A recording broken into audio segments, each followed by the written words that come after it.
Just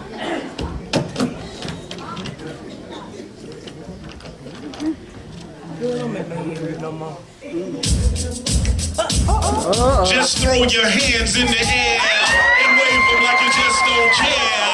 And if you're happy to be here at your EMC, everybody say, oh yeah. Let me hear you say, oh. Say, oh. I need somebody. I need everybody. Why don't everybody just scream?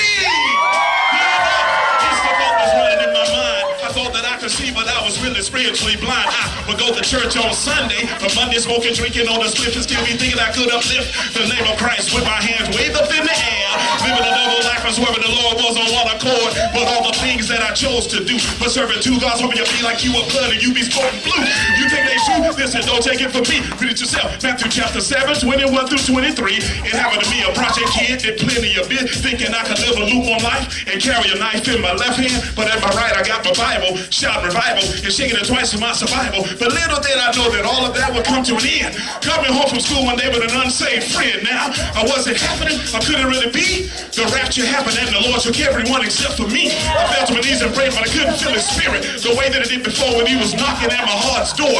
I thought the lifestyle I was living was enough to go to church and keep my Bible from collecting dust. You gotta speak the truth, you gotta spit the truth, you gotta give out the truth, you gotta live out the truth, you gotta spit the truth, you gotta speak the truth, you gotta give out the truth, you gotta live out the truth, you gotta spit the truth, you gotta speak the truth, you gotta give out the truth, you gotta live out the truth. You know why? The truth from God is not a lie. The truth from God from the safety, yeah, rough.